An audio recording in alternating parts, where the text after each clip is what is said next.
She burned my wheat field to prove her power, but a week later, she stood trembling in the courtroom where I was the judge. The sun had barely risen when I smelled it, burnt earth, smoke, and something bitter that didn't belong to my fields. My wheat, golden and ready for harvest, was now blackened ashes stretching across 10 acres. I sprinted toward the fence line, and there she stood. Marilyn Cooper, the newly elected HOA president, holding a clipboard like it was a weapon. She didn't even hide her satisfaction. "This field violates HOA height regulations," she said coldly. I stared at her, stunned. "This is farmland, it feeds people, it feeds me." She shrugged. "Not anymore." Fire trucks arrived too late, neighbors whispered, some filmed. No one helped. Something broke inside me that morning, not just anger, something quieter, sharper. And I knew one thing. I would not let this end with ashes. I walked into the county administration office with dust still clinging to my boots, the smell of burned wheat lingering in my clothes like a curse I couldn't wash off. Filing the first police report felt surreal. My hands shook as I described how the flames crawled across my field, the very field I had nurtured for 11 months, only to watch it turn to ash in under 20 minutes. The officer at the desk typed slowly, asking routine questions, his tone neutral, almost bored. To him, it was paperwork. To me, it was everything. By noon, I had filed environmental damage claims, agricultural loss paperwork, property destruction affidavits, and even the emergency disaster notification the Department of Agriculture required. Each form demanded dates, measurements, estimates, and proof. I attached photos of the scorched soil, the blackened crops, the melted irrigation lines, the metal fence warped like a ribbon left too close to a campfire. Witness statements from 2 neighbors who saw HOA members trespassing near my field minutes before the blaze. Everything was detailed, categorized, time-stamped. I was exhausted but determined. I thought this was the first step toward justice. I was wrong, because that same evening, just as the sun dipped and cast long shadows across the charred field, a deputy handed me an envelope, a counter-complaint. Marilyn's handwriting glared back at me with her signature sharp loops and arrogant flourish. Inside was a formal statement claiming I had intentionally created a fire hazard through negligent crop arrangement, and that the HOA had acted proactively and responsibly to protect the neighborhood from a potential wildfire threat. I almost laughed. Then I almost screamed. The audacity, the shameless confidence. She twisted the narrative so completely that for a moment I wondered if she believed her own lies. She portrayed herself as a community savior, me, as some reckless farmer endangering lives. And worse, the HOA board members had all signed the document backing her version, a united front of lies. When I went to the sheriff's office the next morning demanding escalation, he took me to the side hallway where the harsh fluorescent lights made everything look colder than it was. "Look," he said, letting out a breath as though he wished he didn't have to say it, "they're pushing this as a civil dispute. Might take months. Months I didn't have. My harvest wasn't just a season's work. It was my income, my loan payment, my daughter's college fund, my medical bills, my year's survival. Burned. Gone." I stood there gripping the edge of the counter as his words echoed in my head like a verdict. Might take months. Bureaucracy moves slowly, injustice moves fast. "So she burns my field and she gets to hide behind paperwork?" I asked, my voice tighter than I intended. He lowered his voice. "Her husband's on the HOA board. And her sister works in zoning. They've got connections. I'm not saying they'll win, but they're trying to slow this down." Slow was as good as loss for me. I felt heat rise in my chest again, not from flames this time, but from anger so deep it almost choked me. I walked out of the sheriff's office with my jaw clenched so hard I tasted metal. But I didn't stop. I didn't give myself time to sit and drown in frustration. I printed copies of every document, sorted them into labeled folders, and then copied them again. I stored digital versions on 3 drives. I took additional photos of the field from every angle, even using my drone to capture overhead images showing the burn pattern that proved the fire started at the fence line, right where HOA markers had been placed earlier that week. I interviewed neighbors. I recorded dates, times, quotes. I wrote down the name of every official I spoke to and every sentence they said that mattered. If Marilyn wanted a fight in paperwork, she had no idea she was stepping into my arena. Because if there's one thing life had taught me, one truth carved into my bones through years of hard work and harder losses, it was this: facts win, even when power tries to bury them. And I was going to make sure those facts were impossible to ignore, even if the process took weeks. Even if it took everything I had left. Even if the people trying to silence me underestimated the one thing they should have feared most: a man with nothing left to lose and the truth on his side. People began talking, though never loudly, never publicly, never where Marilyn or any member of her iron-fisted HOA board could hear them. It started with subtle shifts in behavior. Neighbors who once waved from their porches now disappeared behind half-closed blinds when I walked by. Some pulled their dogs inside as if my presence contaminated the air. Fear makes people act strange, and power, Marilyn's kind of power, feeds on that fear like a parasite. The first time I noticed it was when a couple 2 houses down crossed the street just to avoid walking past my driveway. They kept their heads down, movements stiff, the way people behave when they are told there's a consequence for being seen with the wrong person. But it wasn't everyone, and fear wasn't the only thing circulating. Guilt was there too, heavy, visible. A woman who used to buy my wheat bundles for her bakery refused to meet my eyes. Her hands trembled as she fumbled with her mailbox. Another neighbor hurried indoors, the screen door slamming hard behind him, but paused long enough for me to see the shame etched across his face. They knew something. They all knew something. But they weren't ready to speak. Not yet. It wasn't until 3 days after the counter-complaint that the whispers began to reach me. Quietly, hesitantly, secretly. The first was Mrs. Carter, an elderly widow whose husband had been a farmer long before the HOA existed, back when the land was open and honest and life depended on sweat instead of signatures. She approached me cautiously while I was inspecting the burnt fence line. Her shoes crunched softly on the blackened soil. "Told us she'd get rid of you farmers and turn this place into a luxury development," she whispered, her voice trembling as though she feared the wind might carry her words back to Marilyn. I straightened slowly, feeling the weight behind her confession. "Who did she tell?" I asked. Mrs. Carter wrung her hands tightly. "At the last community vision meeting. Most people laughed, thought she was joking. But then she said developers were already in talks." It hit me like a punch to the chest. A motive. A damn clear one.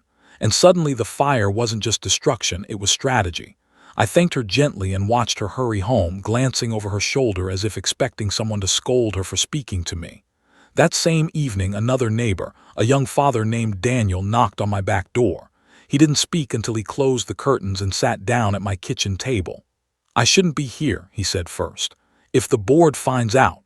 His knee bounced with anxiety. I waited. "The day before the fire," he finally said, "I saw 2 HOA members behind your property." His voice dipped to a whisper. "They were carrying gasoline cans. When I asked what they were for, they said it was for weed control." "But you don't use gasoline for weeds." My pulse thudded hard. "Who were they?" He swallowed. "I'll give you their names, but not in writing, not yet." I understood. Fear had wrapped its fingers around this neighborhood long before the flames touched my field. Still, every whisper was a spark, lighting the truth little by little. By the end of the week, I had gathered 3 more quiet accounts. Someone had overheard Marilyn discussing accelerating change in the community. Someone saw her husband removing property boundary stakes 2 nights before the fire. Someone else noticed HOA members inspecting my irrigation setup with clipboards like they were planning something. A pattern was forming, a pattern so precise and deliberate it chilled me. Not chaos. Not accident, not negligence. This was strategy, cold, calculated, organized. A quiet cleansing of anything that didn't fit Marilyn's gleaming vision of a modern, upscale neighborhood. And I was the biggest obstacle, a farmer, a remnant of the land's history she wanted erased. Every confession, every whisper, every terrified glance from a neighbor told me the same story. Marilyn didn't just want my field burned. She wanted me gone, permanently. But if she thought intimidation would silence me, she had miscalculated.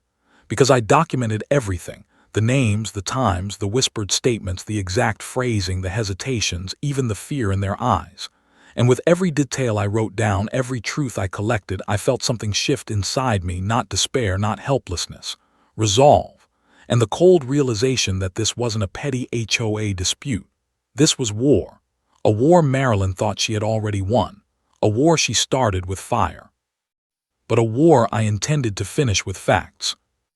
Exactly 7 days after the fire, I walked into the courthouse with the weight of everything that had happened pressing against my spine like an invisible hand.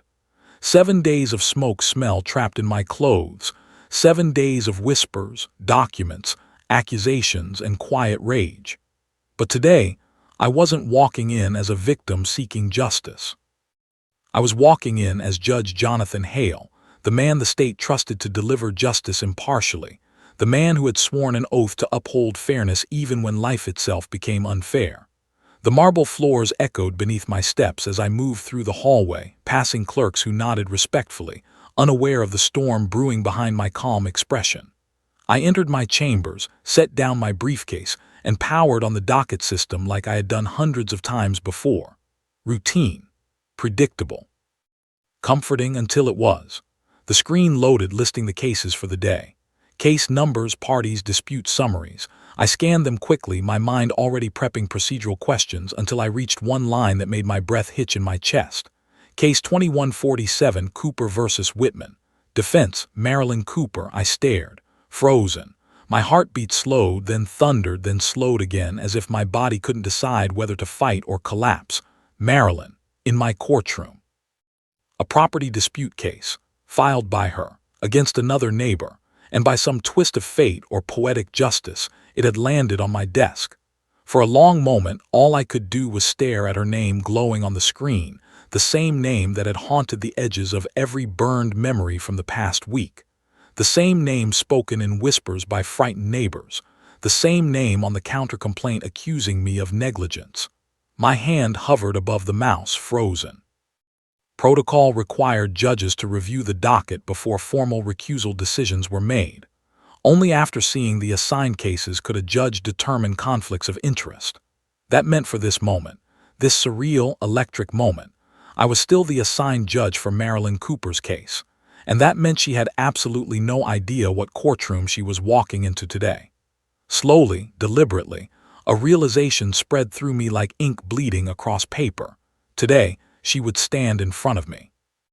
Today she would have no control, no HOA board to shield her, no forged narrative, no power games, just the truth and me. The irony was so sharp it almost made me laugh. After a week of her lies, her arrogance, her attempt to destroy my livelihood, she was walking straight into my courtroom by her own doing.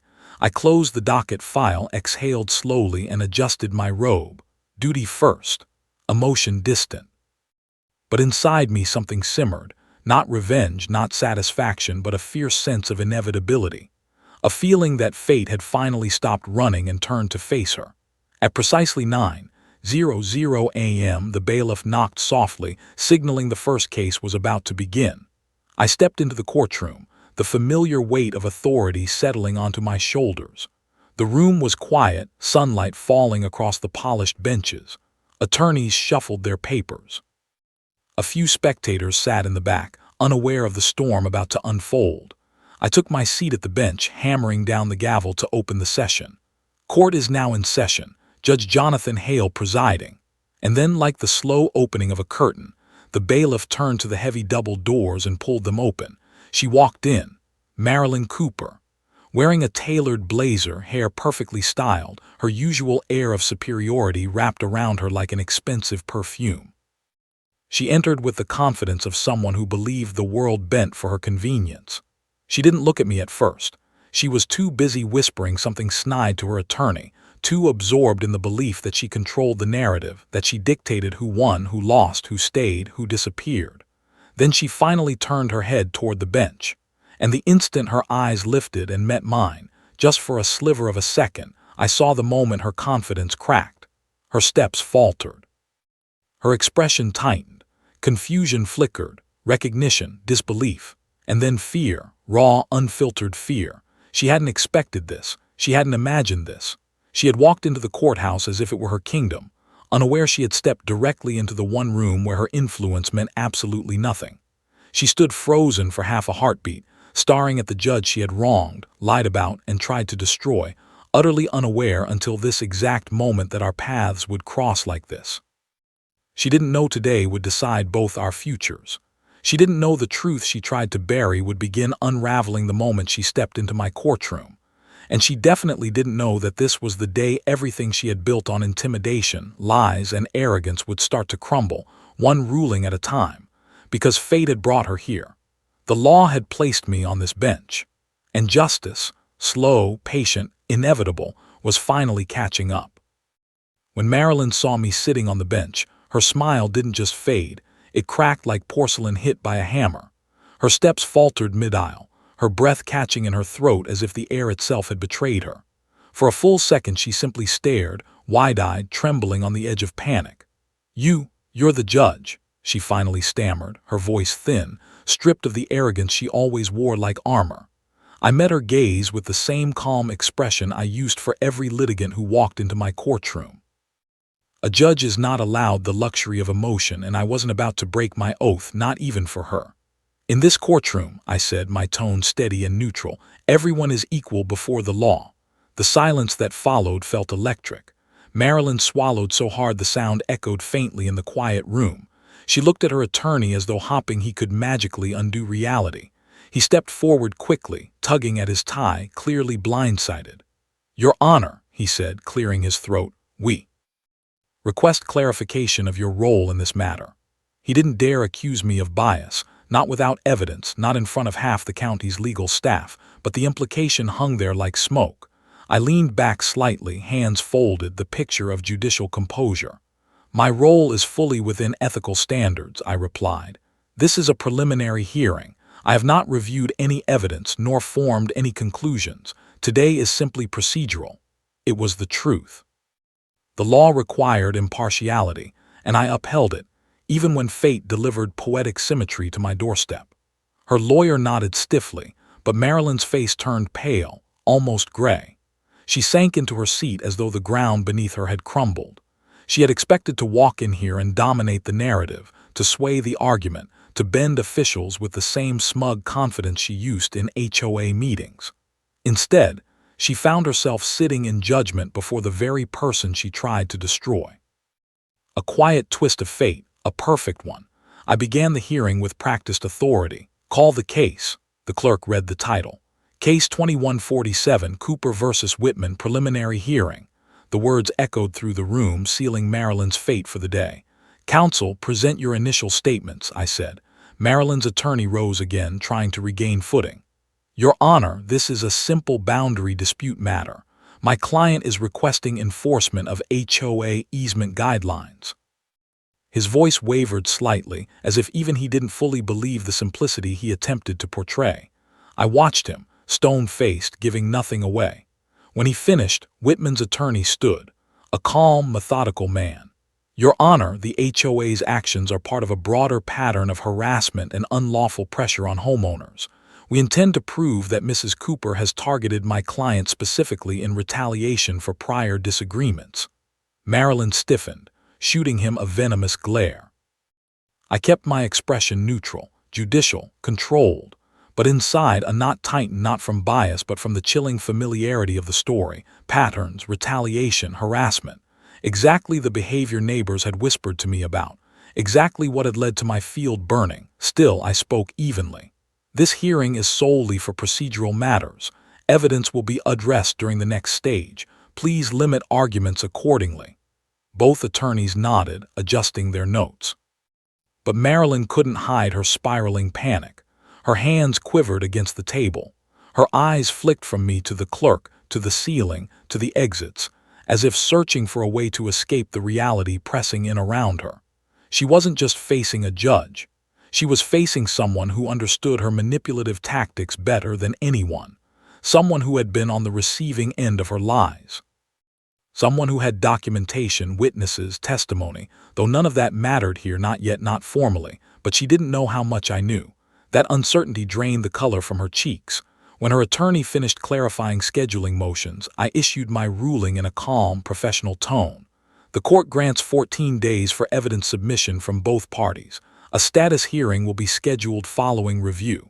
The gavel struck once, sharp and final. Court is adjourned. Chairs shifted. Papers rustled. Attorneys exchanged quick nods. The courtroom began to empty. But Marilyn remained frozen in her seat, her fingers gripping the edge of the table as though anchoring herself to something solid. She stared at me, really stared, trying to read my expression, trying to understand the depth of what she had just walked into. I didn't glare. I didn't smirk. I didn't let a single emotion touch my face.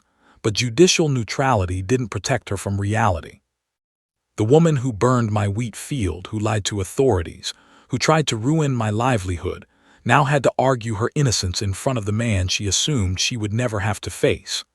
Justice has a quiet way of circling back. It doesn't always roar. Sometimes it simply waits, calm, patient, inevitable, until the moment a door opens and destiny walks through wearing a blazer and an arrogant smile that finally cracks. One witness after another came forward, no longer whispering in the safety of backyards or leaning over fences, but standing in the witness box under oath, legally compelled to speak truth they had once been too afraid to voice. The first was Mrs. Carter. She stepped forward with her cane, her hands trembling not from fear but from age, yet her voice carried a strength many didn't expect. She raised her right hand, swore in, and then looked directly at Marilyn with a mixture of sadness and disappointment. She said she would get rid of the farmers, Mrs. Carter testified. Said we were outdated, holding back development. She talked about new buyers wanting luxury homes, not farmland. Marilyn shifted in her seat, her jaw tightening until the muscles twitched. Her attorney immediately stood. "Objection, Your Honor, speculation." "Overruled," I said calmly. The witness is recounting statements made directly by the defendant. Mrs. Carter continued, her voice steady. She laughed about it, said she had a plan to speed things up. I thought it was just talk, until I saw the smoke. That alone drew murmurs from the courtroom benches, a ripple of realization that the fire had not been the random disaster Marilyn tried to frame it as. Then came the neighbor with the gasoline can story. He sat rigidly in the witness chair, his foot tapping under the table as he gave his account. 2 HOA board members were carrying gasoline cans behind his property the day before the fire. They told me it was for weed control, but "Objection," Marilyn's lawyer barked. "Assumption, irrelevant." "Overruled," I replied.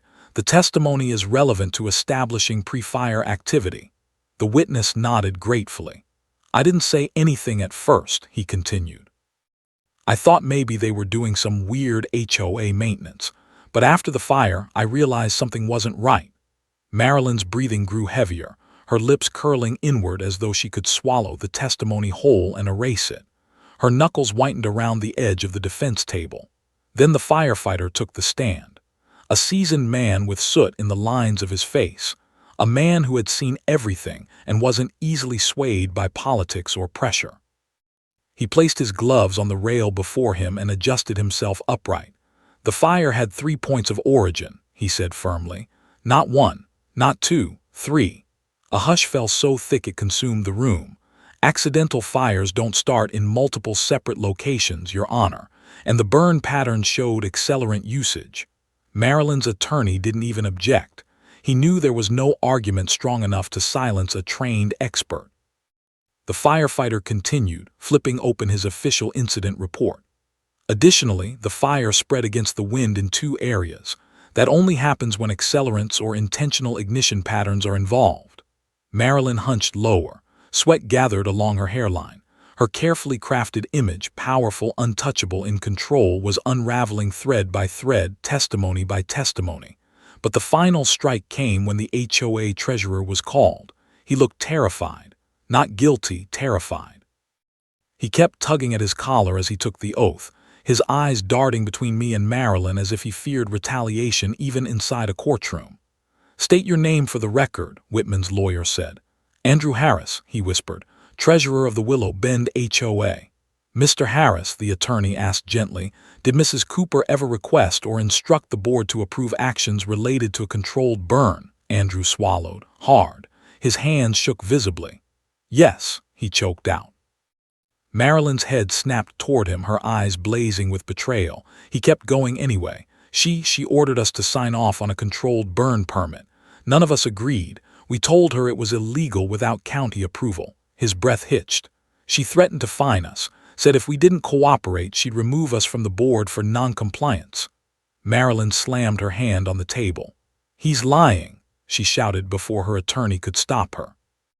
"I never, Mrs. Cooper," I said sharply. "You will remain silent unless addressed." Her mouth snapped shut, but the fury didn't leave her eyes. The attorney tried. "Objection, hearsay, overruled," I said again. "The witness is recounting direct instructions given by the defendant." Andrew's voice steadied slightly as he continued. "She said the burn would motivate certain residents."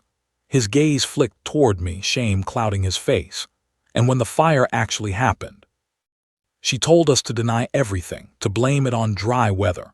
A gasp went through the room. Marilyn's face crumpled like paper left in the rain. Her lawyer shot to his feet again, desperate to salvage the sinking ship. "Your Honor, this is a gross mischaracterization. None of this proves—" "Sit down," I said firmly, my voice colder than I intended. He did, because he knew. Everyone knew. The evidence wasn't just compelling, it was devastating. Each witness had built another part of the tower, and now the tower stood tall, undeniable, casting a long shadow over the woman who set the first spark. Marilyn stared at the table, her shoulders trembling. Her confidence had drained from her like water from a shattered glass. This was no longer about revenge. It was about truth. And the truth was heavier, harsher, and far more final than anything I could have engineered on my worst day. I didn't need revenge. I didn't need to shout or confront or expose her with theatrics. All I needed was the truth recorded, professionally, legally, undeniably. And it was. Every word entered into the record, every testimony preserved, every lie dismantled publicly. Marilyn had burned my field, but today the truth burned her. I read the ruling calmly, my voice level, measured, carrying the weight of the law rather than the weight of personal history. Marilyn Cooper, the HOA president, is hereby found liable for intentional property destruction, environmental hazard creation, and malicious misuse of authority. The words struck the room like a thunderclap. Gasps rippled through the benches, small, sharp intakes of breath from spectators who had watched the hearings unfold like a slow-motion avalanche. They had heard every witness. They had felt the shift in the room when lies crumbled and truth rose, undeniable and stark. But hearing the ruling spoken aloud made it real in a way nothing else had. Marilyn's knees buckled. She reached for the edge of her table, gripping it so tightly her knuckles turned white, as though the wooden surface could hold her together when everything else around her was falling apart. Her lawyer froze, staring straight ahead, already preparing to distance himself from her as fast as ethically possible once the verdict was complete. I continued reading, my tone unwavering even as the air thickened with tension. "Additionally," I said, turning the page deliberately so every word was delivered with clarity and finality, "the court orders full restitution of agricultural losses, punitive damages in accordance with the state statutes regarding intentional harm, and removal from her HOA position, effective immediately." The courtroom reacted again, this time with a mixture of shock, awe, and the distinct sense that justice was not just served, but carved meticulously into the record. Marilyn opened her mouth to respond, but the sound that came out was not a sentence, not even a word, just a strangled, broken sob. Her shoulders shook uncontrollably. The arrogance she once wore like armor had evaporated. The confidence she flaunted during HOA meetings, the smug certainty with which she bullied neighbors, the cruel pride that fueled her decisions, all of it dissolved under the weight of accountability. Her lawyer placed a hand on her arm, not with comfort but with procedural caution, as if reminding her not to collapse onto the floor. She tried again to speak. "Your Honor, please," but her voice collapsed in on itself, cracking under the pressure of the truth she had tried so desperately to bury. She covered her face with her hands, shaking, unable to defend, unable to deny, unable to hide. For a moment the room was silent except for her sobs. I felt no triumph, no satisfaction. no gloating sense of victory. I wasn't here to revel in the downfall of someone who wronged me. That was never the point. I was here because the law demanded it, because evidence demanded it, because the truth, cold, sharp, and relentless, had demanded its voice be heard. The same woman who burned my livelihood to assert her dominance now faced the consequences she believed she was forever shielded from, not because I sought vengeance, not because I manipulated the system, but because justice, when allowed to run its full course, shows no preferences and plays no favorites. It doesn't bend for power. It doesn't bow to arrogance. It doesn't flinch in the face of intimidation. It simply reveals records, rules, and today it had revealed Marilyn Cooper for exactly what she had done. Her destruction of my wheat field was not an accident. Her attempt to twist the narrative was not clever. Her abuse of authority was not hidden. Every truth unraveled. Every lie exposed. Every ounce of damage she inflicted was now written into the verdict with legal permanence. She sobbed harder, choking on apologies she had never thought she'd need, grasping at a reality she could no longer control. I set down the ruling. The gavel rested beneath my hand, symbolic, ready, final. But I didn't strike it yet. Instead, I spoke one last statement, quietly but with the force of a closing door. This court is adjourned. The gavel hit the wood with a sharp, echoing crack that sealed not just the hearing, but the consequences of her choices. And just like that, the courtroom, once her stage for intimidation, became the place where justice finally stood taller than her power. The legal process stretched on for months, a slow, grinding machine that turned the chaos of fire and lies into careful, documented reality. Every day was another stack of filings, another deposition, another careful review of evidence. Yet beneath the monotony of procedures and court dates, something profound had shifted. The foundation had been set the day the verdict was read, the day truth had taken its place above intimidation and deceit. Insurance claims that once seemed like distant, unreachable promises finally started paying out. Checks arrived, large enough to replace the wheat lost in the blaze, enough to patch the infrastructure, repair fences, and rebuild irrigation lines. Slowly, methodically, my livelihood was restored. The developer who had been in Marilyn's pocket abandoned any plans for luxury estates in our neighborhood once the litigation revealed the HOA's internal chaos. Their contracts dissolved under scrutiny, leaving the farmland intact, and more importantly, leaving a message. Corruption has a cost. The HOA board, once a symbol of unchallenged authority, began resigning one by one, their resignations filed hastily, their names forever tied to a scandal that would be recounted in local papers for years to come. Each resignation was a small victory, a restoration of fairness and accountability in a system designed to protect the powerless. I watched it all quietly, neither celebrating nor boasting. There was a deep satisfaction, yes, but it wasn't the kind born from revenge. It was the kind born from witnessing justice perform its patient, inevitable arc, bending neither to wealth nor influence. As the weeks turned to months, my fields began to heal. Blackened earth slowly gave way to green shoots pushing against the soil, delicate but determined, proof that life, like justice, could return even after destruction. I walked among the rows each morning, my boots sinking slightly in the soft dirt, and realized that each new sprout mirrored my own recovery. I had been scorched by fire and betrayal, but I was growing again. Healing wasn't instantaneous. It wasn't neat. There were days I doubted, days I felt the sting of loss, but each morning the land reminded me that persistence outlasts cruelty. One morning, as the sun climbed lazily over the horizon, golden light spilling across the fields, the wind picked up, rustling through the newly planted wheat in a gentle, soothing dance. I stood there and breathed it in, the smell of earth, the hum of life, the sense of continuity after chaos. In that moment, a thought crystallized in my mind with stark clarity. Some losses are blessings disguised as fire. The destruction I had endured, the struggle, the humiliation, the financial and emotional toll, it had all led to a point I could never have reached otherwise. My fields were not just restored. They were fortified by experience, insight, and resilience. My understanding of the people around me deepened, revealing who was brave enough to stand by me and who was willing to bend to fear. And perhaps most importantly, I understood the power of patience, of meticulous record-keeping, of allowing truth to find its moment without rushing it. Sometimes, fate doesn't strike with randomness. Sometimes it arranges events with deliberate precision, as if guiding the hand of justice itself. Marilyn had believed she could intimidate, manipulate, and control outcomes, but fate had delivered her straight into my courtroom, and the law had spoken. Her downfall wasn't engineered by malice. It was the natural consequence of her choices being laid bare under scrutiny. I smiled faintly, realizing the irony.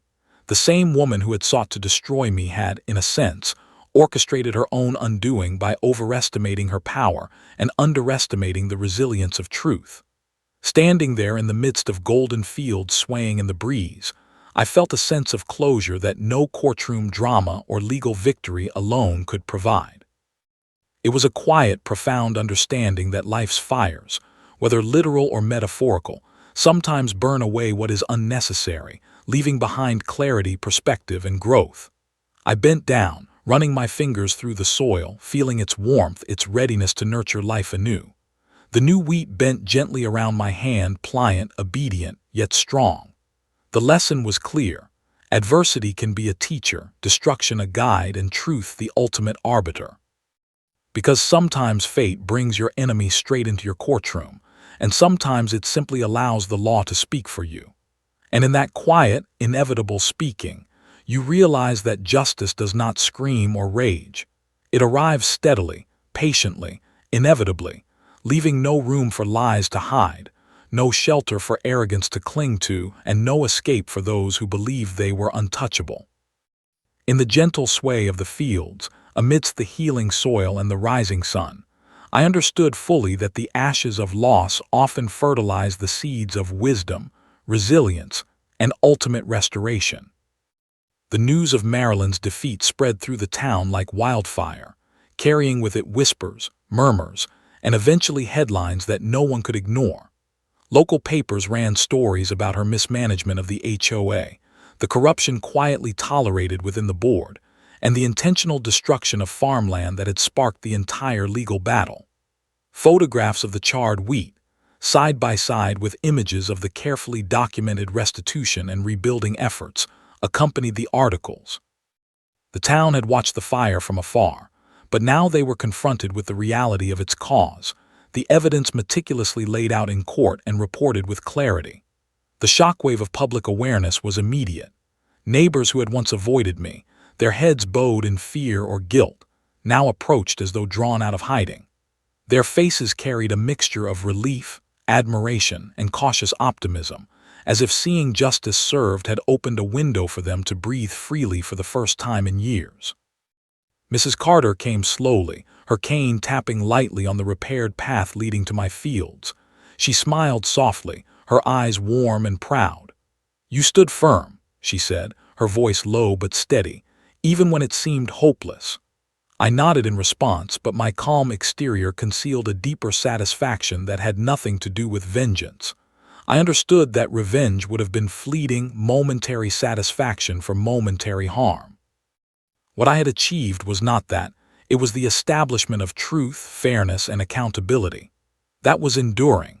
The HOA board had been completely dissolved, their internal accounts scrutinized and audited to ensure transparency, their attempts at covering up wrongdoing exposed for everyone to see. A new board had been elected, one chosen for integrity and fairness, not power or intimidation. The landscape of authority in the community had changed, and with it, the confidence of the residents had shifted. Those who had once feared reprisals from board members now spoke openly in meetings, participated in community planning, and restored their connections with each other. Developers who had previously circled my property with greedy eyes, seeing only the potential for luxury lots and profit, had paused. Their plans were reconsidered. They were aware now that the community would not bow to manipulation or intimidation, that oversight and law could stop the fastest hands and the loudest voices.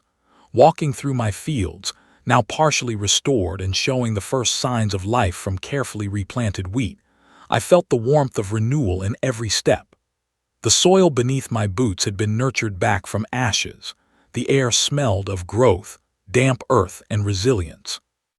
Each wheat shoot reaching skyward seemed brighter than before, not merely crops but living proof of persistence and patience, a testament to what survives when carefully tended and protected by diligence and principle. As I moved row by row, my hand brushing the young stalks, I reflected on the long weeks of investigation, testimony, and meticulous documentation that had led to this moment. The long hours compiling evidence, the careful recording of neighbor statements, the endless attention to legal detail had all been necessary. And now the results were tangible. For Marilyn, the consequences were irreversible. Life would never be the same for her, not just in reputation, but in reality. The aura of untouchable authority she had worn like a crown had crumbled completely. She had learned the hard way that power without responsibility is meaningless, that intimidation and manipulation are temporary, and that truth, when recorded, verified, and presented correctly, carries weight far beyond threats or charm. Every legal decision, every ruling against her, echoed in the town long after the gavel had fallen. She would no longer command meetings with fear, no longer inspire obedience through bullying, no longer operate without oversight. Her downfall served as both a warning and a lesson, not just for her, but for anyone who believed authority was synonymous with invincibility. I paused at the edge of my largest field, watching the new wheat sway in the gentle breeze, golden in the sunlight. It seemed to bend and flex with the wind, resilient yet supple, capable of enduring storms without breaking. In that I saw a reflection of the process I had endured, how patience, preparation, and adherence to principle could withstand attempts to crush them, even when faced with deliberate destruction. The people who had once looked away, afraid to act, now watched, learned, and understood. The landscape of our neighborhood had shifted not through rage or retaliation, but through careful diligence, unwavering attention to detail, and the quiet, patient application of justice. And as I stood there, amidst the fields that had almost been destroyed but now reached toward the sky with newfound life, I realized that redemption does not always arrive with ceremony or fanfare. Sometimes, it arrives quietly, through the slow reclamation of what is rightfully yours, the restoration of balance, and the witnessing of consequences meted out fairly. And in that quiet, enduring renewal, there is a satisfaction far greater than revenge, because it is built not on emotion, but on principle, patience, and the unwavering certainty that some wrongs, no matter how powerful their origin, cannot endure forever. Spring arrived with a quiet majesty, painting the fields in deep, vibrant green, the tips of wheat glowing golden in the morning light, and the farm seemed to hum with life as though it had been holding its breath for months and was finally exhaling. The air carried a mixture of fresh earth, growing crops, and the faint, comforting scent of wildflowers edging the property lines. Workers moved steadily through the fields, harvesting where the crops were ready and tending to the newly planted sections with meticulous care, their presence a rhythm that harmonized with the natural cadence of the land. Children explored the edges of the fields, their laughter carrying across the open spaces like a soft, joyful melody, and neighbors who had once avoided me in whispered fear now stopped by frequently, offering small acts of support, coffee, supplies, encouragement, their smiles warm and genuine. I stood at the edge of the main field, boots pressing into the softened soil and breath deeply, letting the wind carry itself through the swaying wheat. It rustled like a gentle sea, each stalk bending and flexing, resilient and alive, reminding me that life endures when tended patiently, and that recovery is measured in small, persistent movements rather than grand gestures. For the first time in weeks, I felt a profound peace, not the temporary relief of a victory won, but a lasting calm that came from knowing that truth and diligence had finally restored balance. The trial of Marilyn Cooper, her defeat in the courtroom, and the public exposure of her cruelty had served as a stark reminder of both the fragility and the strength of life. Cruelty can disrupt, it can destroy, but it also exposes resilience, it forces growth, and it allows for a reckoning that shapes a stronger, wiser future. The lessons of that trial extended far beyond the courtroom walls, reaching every corner of our small town. People had watched, learned, and adjusted. Authority without responsibility had been challenged. Lies, manipulation, and intimidation had been laid bare, proving that no one is above accountability. I met with the new HOA president, a calm, thoughtful woman who carried with her a sense of measured authority and respect for both the community and individual property rights.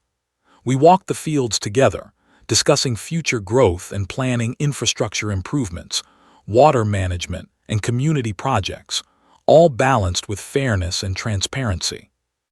She understood that leadership is not about control, but about guidance, stewardship, and the careful negotiation between collective needs and personal rights. The contrast between her approach and Maryland's former tyranny was stark, almost poetic, and the promise of cooperative governance felt like sunlight after a long storm. I looked out over the fully regrown fields, stretching wide and golden, alive with promise, and I smiled.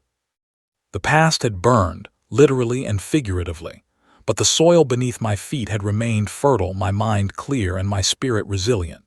The fire had taken what could not endure but had left the essence intact, ready to foster growth and renewal.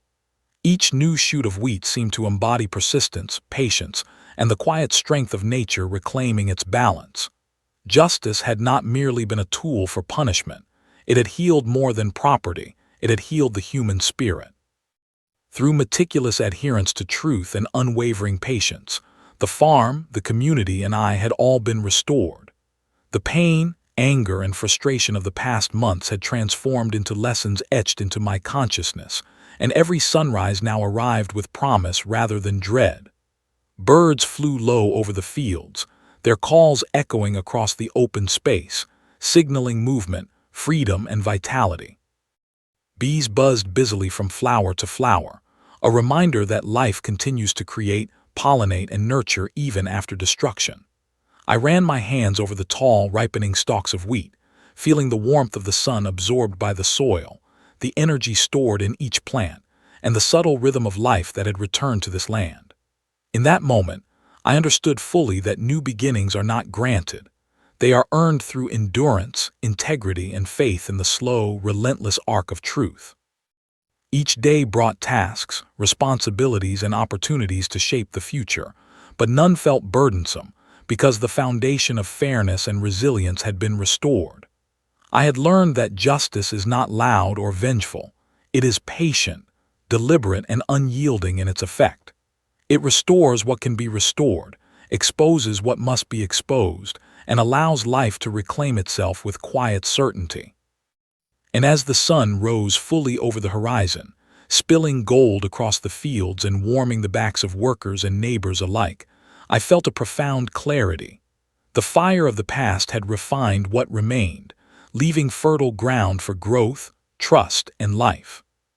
The farm would thrive, the community would flourish, and I, steady, resilient, and grounded, would continue to walk among these fields, watching life unfold, knowing that every sunrise now promised a new beginning, one built on truth, patience, and the enduring strength of the land and spirit alike.